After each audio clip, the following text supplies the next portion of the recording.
jesoa sakaizany zaza. Fandaharana anasana manokana ny ankizy arahanao eto amin'ny radio vaovao masoa isaky ny alarobia tolakandro, iarahana amin'ny Zoky Zoly.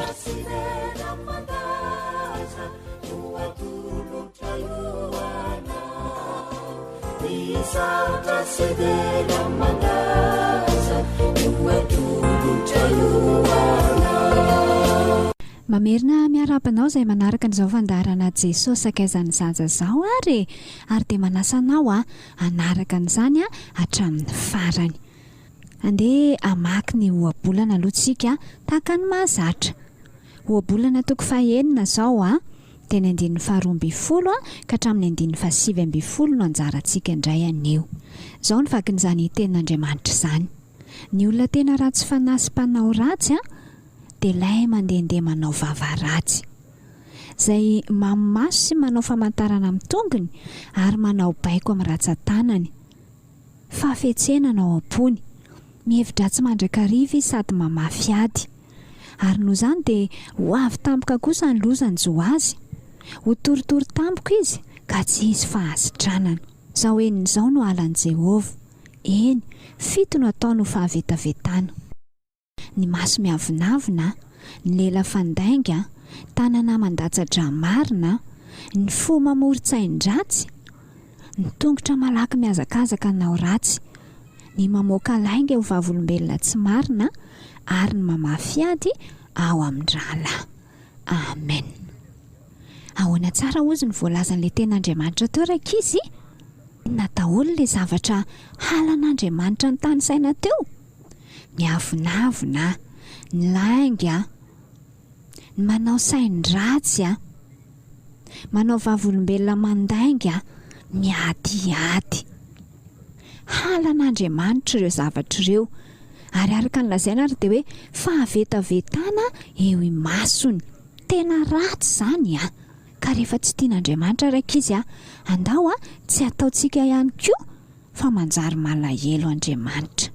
Izany dia andao ary alohantsika hivavaka, angataka ny fanahy masintsika mba hameno antsika, na dia manana faniriana tsara toy izany ary tsika ny hanao izay tian'Andriamanitra. Raha tsy momba antsika izy raha tsy mameno antsika ny fanahiny tsy vitantsika izany. Vavaka tsika aloha. Andriamanitra rainay eo, Jesosy Kristy sakaizanay, mankasitraka indrindra ny amin'izao tombonandro mbola omenao anay izao, ny amin'ny fitiavanao, ny amin'ny famindram-ponao. Misaotra fa mampianatra anay izay lalaka lehanay tokoa ianao, mampianatra anay ny sitraponao ianao mba hahatonga ny fifandraisantsika ho tsara. Mangataka izay Andriamanitra mba ho fenoa ny fanahinao masana tokoa, mba hahafahanay manao izay sitrakao, mba ahaizanay sy hafantaranay ny sitraponao ary manatanteraka an'izany.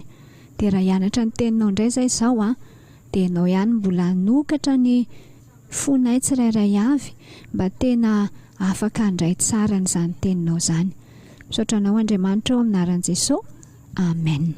Ny zaza endry rankizy dia mankatoa tsara ny tenin'Andriamanitra araka izay efa nilazaintsika teo. Andao nge henoantsika ny filazany saloha fideranan'izany zaza endry izany aloha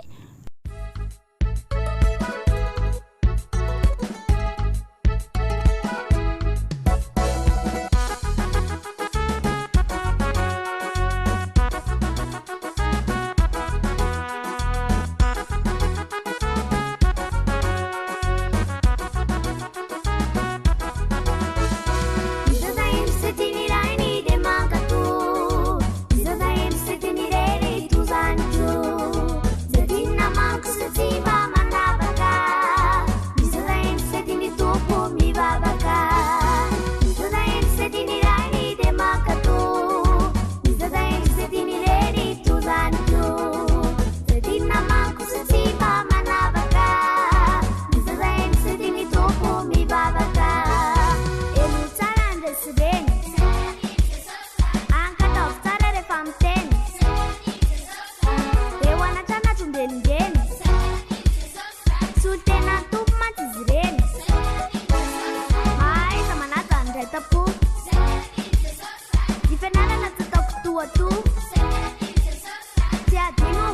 fonfo dia noan'ny atory any koa zaza iny sy tian'irany dia mankako zaza iny sy tian'ireny tozaniko zatinina manko sy tsy mba mandavaka zaza iny sy tiany tompo mivavaka nangona raha tonga ny alahady fa tsy mirendrenina mibalady tarito daholo ny mpianakady ho any paradisa fa tsy ho any akady ahereza mamaky ny baiboly tsy manimona na teretatory desiniony asaina sorisory fizy no mahery fa tsy ny devoly zaza iny sy tian'irany dia mankato zaza iny sy tian'ireny tozaniko zatinina manko sy tsy mba manavaka zaza iny sy tiany tompo mivavaka zaza matitra manatabava ray aman-dreny zay mamilava mikiarana dia koa mifazavaza tena afavaraka fa ratsy laza dia tsy voakarakara ny ankonana dia fapaka vao mamiditra am-piangonana tamin'ny asa dia aleo no mitonantonana fa tana maro no iambozonana zaza iny sy tian'irany dia mankato zaza iny sy tian'ireny tozaniko zatinina manko sy tsy mba mandavaka zaza iny sy tiany tompo mivavaka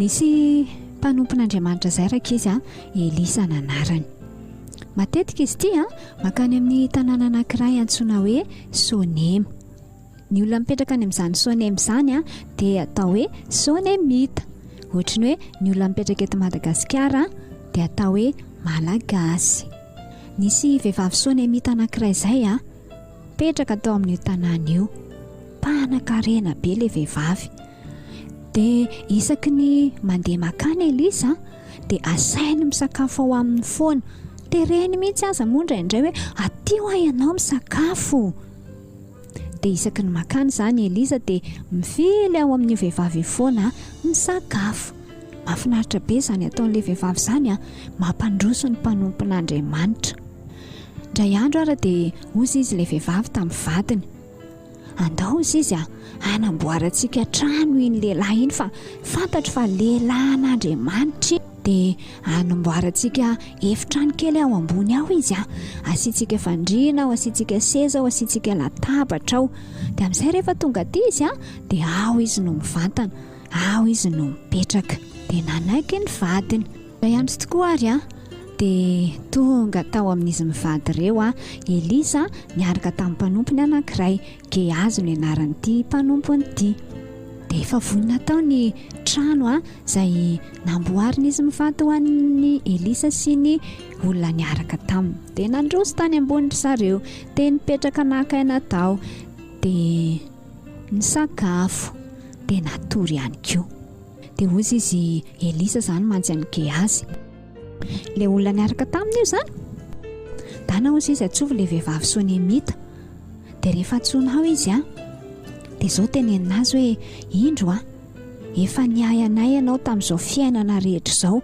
dia inona kosa ary zany mba atao hoanao olazaina mpanjaka ve ianao na amin'ny komandiny miaramila sa inona no atao anao izay tenenina anazy dia ozy izy Gehazi tamin'ny Elisa or Elisa fa tsy hitanao ve fa tsy mananjanaka anie izy sady ny vadiny koa rehefa antitrako ay marina tanary atsovy izy ozy Elisa tena atsony Gehazi izy rehefa natsony izy dia nitsangana teo ambaravarana teo dia tonga dia izao no nitenen'ny Elisa taminy amin'ny herintaona ohatran'izao dia hitrotry zazalahy kely ianao aza mandainga re tompoko inona nahatonga azy ny teny an'izay nieritreritra izy hoe aiza koa zay ane efa antitra indrindra fa nivadiko dia mbola hiteraka indray ve zay kanefany rehefa nierina tokoa ny taona tonga nieri-taona zany araka izay nolazain'ny Elisa dia niteraka tokoa ilay vehivavy Sonemita rakizy marina ny lazainy satria mpanompon'Andriamanitra io lehilahy io lehilahin'Andriamanitra izy io, ary Andriamanitra rehefa miteny marina ny teniny. Ninonninona heverintsika ho sakana dia ain'Andriamanitra ny manatanteraka an'izany. Dia nahazo zanaka lahy kely izany izy mivady, dia nitezaina tsara, dia nialehibe. Dia rehefa lehibe kely ilay zaza dia manaraka ny dadany manao raharaha. Nareo koa ve mba manaraka ny dadanareo manao raharaha? Ay, mety tsy azo arahany eky izany ampiasana marina tokoa izany. Fa raha ohatra izao hoe any an-tsaha dia afaka mandeha ny ankizy, dia ohatran'izany mihitsy mantsy nen'ity zazalahy kely ity. Nijinja vary tany an-tsaha ny dadany, dia lasa izy niaraka tamin'ny dadany tany. Dia rehefa kelikely teo nefa dia taraina tamin'ny dadany izy hoe dado, marary be ny lohako. Dia natsoiny dadany le mpanampy niaraka tamin'ny zareo teo hoe dana ozy izy entomody ity zaza ity, ento any amin'ny reniny izy fa marary ny lohany. Dia nentiny mpanampy tany an-tranony dia nomena ny mamany dia nampifony mamany teo izy mandra-patoandro ny andro. Kanefa no ny atoandro ny andro rakizy dia nampalahelo fa maty le zazalahy kely. Dia inona nataon'ilay mamany ozy izy nareo? Napekariny tany amin'ilay efitrano fatorian'ny Elisa le izy dia navelany tao, dia nidiny ny trano, natsony ny vadiny. Dia izao no teneniny hoe omeo olona anankiray hiaraka amiko fa andeha ho any amin'ilay lehilahin'Andriamanitra izay. Toy izy ilay vadiny, fa inona no ataonao any?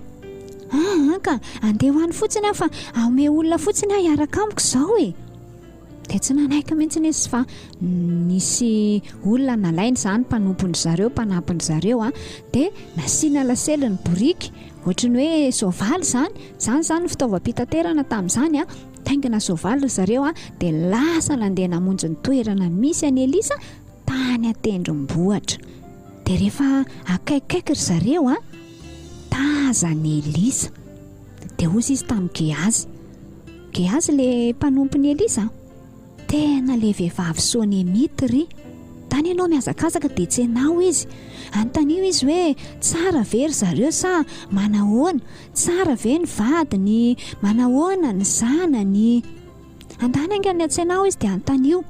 Dia lasa tokoa Gehazy zany araka izany, dia nanontaniany. Fa rehefa tonga teo amin'ilay lehilahin'Andriamanitra le vehivavy dia inona nataony izy nareo? Nioaka teo amin'ny tongony teo izy. Milahy ianao teo, ozy izy Gehazy, fa tsy nety nialy izy. Dia ozy izy le lehilahin'Andriamanitra hoe avelao ihany izy fa ory dia ory ny fanahiny ao anatiny ao fa tsy fantatry Elisa mantsiny izay zavatra nanjo azy, tsy nampafantarin'Andriamanitra azy. Io zany rehefa tian'Andriamanitra fantatra zavatra ianao dia mahafantatra, fa rehefa tsy tiana fantatra ianao dia tsy mahafantatra ihany koa. Ozy izy le vehivavy mantsany Elisa, fa za ve ho ananiry zaza taminao tsy efa nitenanao hoe aza mamita kay ianao, aza mandainga ianao, le zaza nge ka maty. Dia hoy izy tamin'ny Gehazy, miskina dia eto eny an-tananao ty teako ty dia mandehana. Raha mifaminena amin'ny olona ianao aza miarahaba azy akory, ary raha misy miarahaba azy ianao dia aza mamaly kory. Hoeto ty teako ty dia apetrao eo amin'ny tavan'ny zazalahy. Gehazy zany no ny rahany Elisa. Dia ozy izy le ramatoa, raha velona koa Jehova ary raha velona koa ny ainao dia tsy miala aminao mihitsy Zany hoe Elisa, ilay lehilahin'Andriamanitra mihitsy no tiany io vehivavy sonemity io andeha ho any aminy. Dia niomana tokoa ary Elisa dia nandeha. Fa le mpanompony aloha i Gehazy zany no nandeha ny alohan'ny zareo dia nametraka ny tehana teo amin'ny tavan'ilay zazalahy. Dia rehefa vita izay dia niverina ny tsena indray ry zareo. Niverina ny tsena ny Elisa sy le vehivavy zany Gehazy efa tafapetraka teo amin'ny tavan'ilay zazalahy le tehana. Dia ozy izy hoe tsy mahatsiaro kory anie le zazalahy Dia rehefa tonga tao an-trano Elisa efa maty moa zany le zazakely.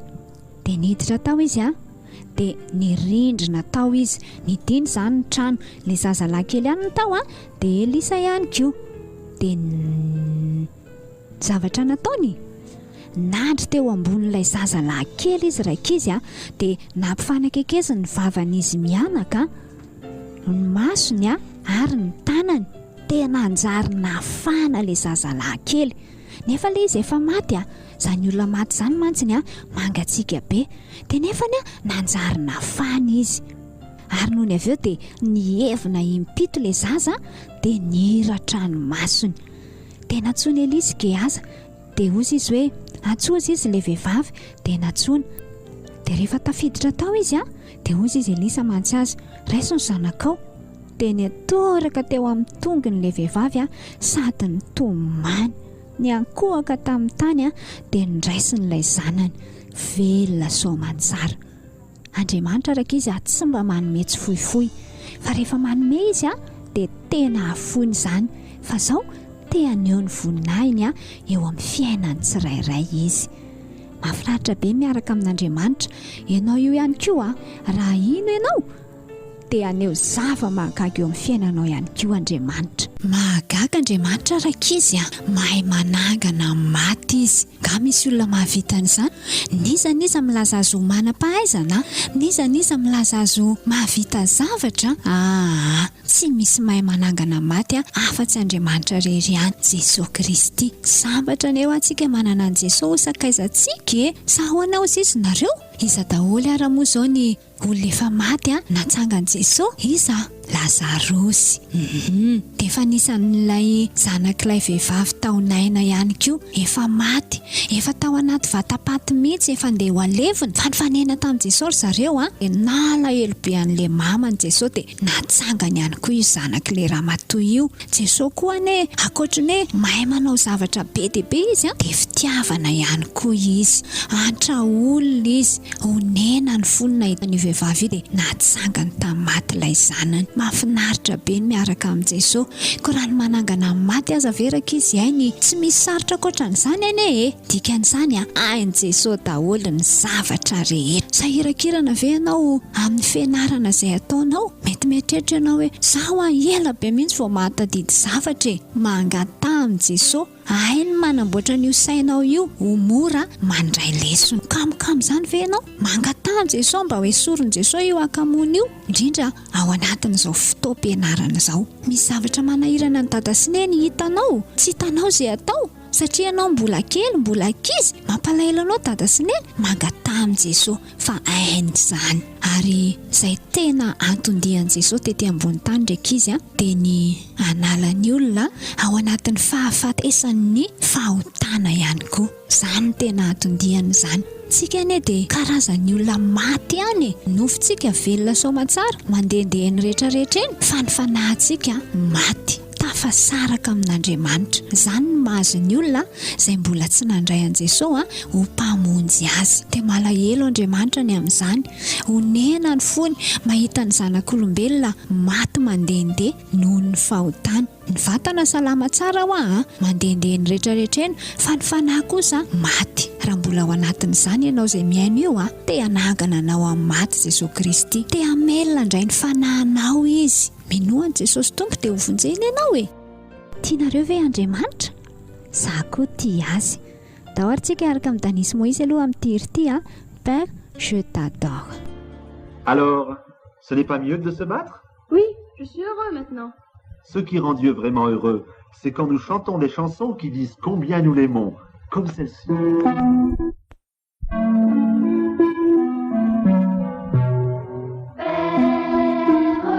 te donne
efa niteneniko tamin'ny heriny a satria volana vaovao indray izao no diavintsika dia misy fanontaniana vaovao indray izany a apetraka aminareo dia alefa SMS ilay izy amin'ny 033 14 776 86 na ny 034 28 203 19 atao fohy ihany ny valiteny fa tsy manao lava be fa manjary reraka be nareo manoratra azy zay a andrasako vetivety ary nareo anatin'ity feo kirakely ity a dia omeko anareo ny fanontaniana rehefa aveo.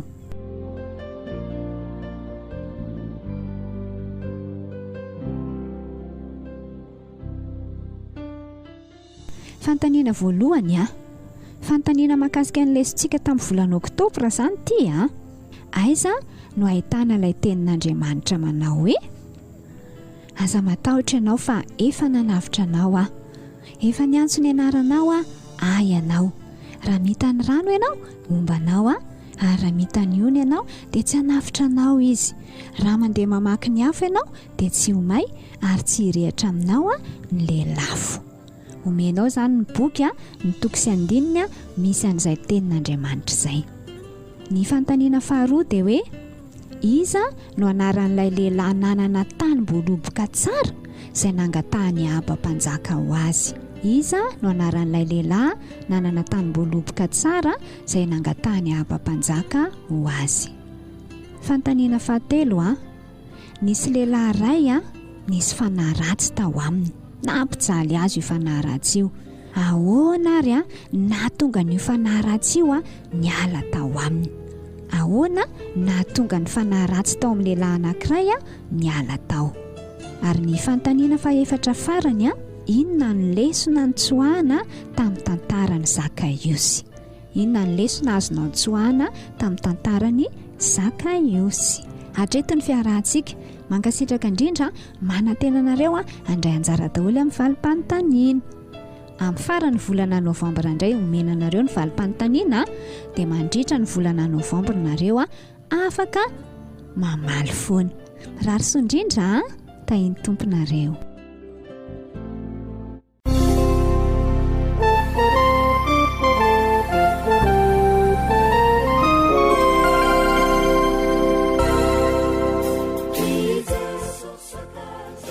jesoa sakaizany zaza fandaharana anasana manokana any ankizy arahanao eto amin'ny radio vaovao maso isaky ny alarobia tolakandro iarahana amin'ny Zoky Zoly.